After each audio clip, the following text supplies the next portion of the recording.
ZEE5 ಇರುವಾಗ ನೀವು ನಿಮ್ಮ ನೆಚ್ಚಿನ ಶೋಗಳನ್ನ ಎಂದಿಗೂ ಮಿಸ್ ಮಾಡಿಕೊಳ್ಳುವುದಿಲ್ಲ. ಅದು ಸಂಪೂರ್ಣ ಉಚಿತವಾಗಿ. ದೀಪ, ಯಾಕಮ್ಮ ನಿಂತಿದೀಯಾ? ಕೂತ್ಕೋ. ಇಲ್ಲ ಮಾವ, ನೀವೊಬ್ರಾದ್ರೂ ಕೂತ್ಕೋ ತಿನ್ನು ಅಂದ್ರಲ್ವಾ, ಖುಷಿ ಆಯ್ತು. ಯಾಕೋ ಹಶ್ವಿಲ್ಲ, ಆಮೇಲೆ ಮಾಡ್ತೀನಿ.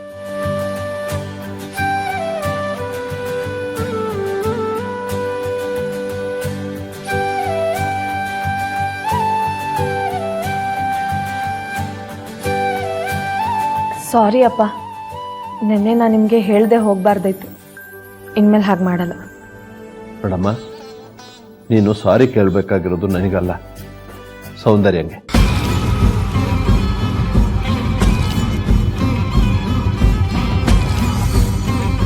ಯಾಕಂದ್ರೆ ಬಂದವರು ಅವಮಾನ ಮಾಡಿರೋದು ಅವಳಿಗೇನೆ.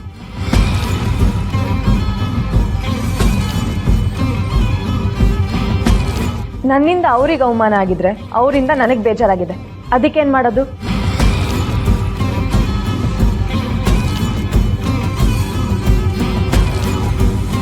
ಏನು ಹೇಳ್ತಿದ್ಯಮ್ಮ?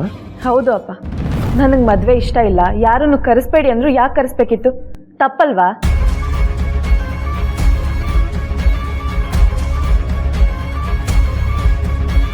ನಾನು ಅವ್ರಿಗೆ ಸಾರಿ ಕೇಳಬೇಕು ಅಂದರೆ ಅವರು ತಪ್ಪು ಮಾಡಿದ್ದಾರೆ. ಅವ್ರು ನನಗೆ ಮೊದಲು ಸಾರಿ ಕೇಳಬೇಕು.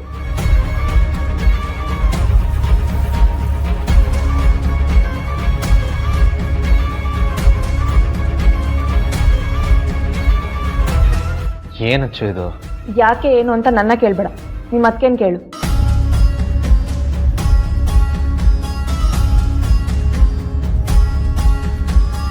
ಸೌಂದರ್ಯ, ನೀನು ಬೇಜಾರು ಮಾಡ್ಕೋಬೇಡಮ್ಮ, ಕೂತ್ಕೋ. ಅವಳ ಹತ್ರ ನಾನು ಮಾತಾಡ್ತೀನಿ. ನೋಡಮ್ಮ, ಸೌಂದರ್ಯ ಮಾಡಿದ್ದು ನಿನ್ನ ದೃಷ್ಟಿಯಲ್ಲಿ ತಪ್ಪು ಅನಿಸಿದ್ರೆ ಅವಳ ಪರವಾಗಿ ನಾನು ಸಾರಿ ಕೇಳ್ತೀನಿ. ಬೇಡ ಅಪ್ಪ, ಯಾರೋ ಮಾಡಿದ ತಪ್ಪಿಗೆ ನೀವ್ಯಾಕೆ ಸಾರಿ ಕೇಳಬೇಕು?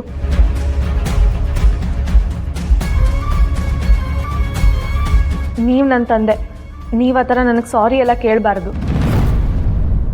ನೀವು ನನಗೆ ಬೈರಿ ಹೊಡಿರಿ, ಆ ಅಧಿಕಾರ ನಿಮ್ಮೊಬ್ರಿಗೆ ಮಾತ್ರ ಇರೋದು.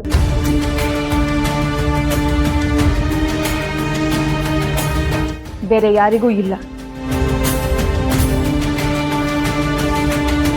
ಈಗೇನು ತಪ್ಪಾಗಿರೋದಕ್ಕೆ ಸಾರಿ ಕೇಳಬೇಕಲ್ವಾ? ಕೇಳ್ತೀನಿ, ದಯವಿಟ್ಟು ಕ್ಷಮಿಸಿ.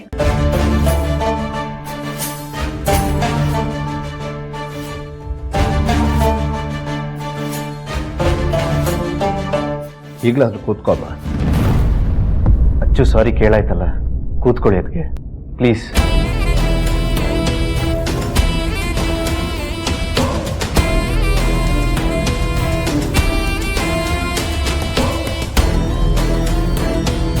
ಈ ಮನೆಯಲ್ಲಿ ಒಬ್ಬೊಬ್ರು ಒಂದೊಂದು ದಿಕ್ಕಲ್ಲಿರೋ ಬದಲು ಎಲ್ಲರೂ ಒಟ್ಟಾಗಿರ್ಬೇಕು ಅನ್ನೋದೇ ನನ್ನ ಆಸೆ. ಅದು ಯಾವಾಗ ಈಡೇರುತ್ತೋ?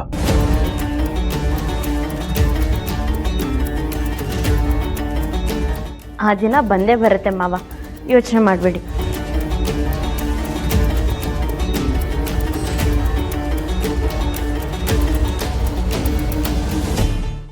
ZEE5 ಆಪ್ ಡೌನ್ಲೋಡ್ ಮಾಡಿ ಎಲ್ಲಾ ಸಂಚಿಕೆಗಳನ್ನು ಸಂಪೂರ್ಣ ಉಚಿತವಾಗಿ ನೋಡಿ.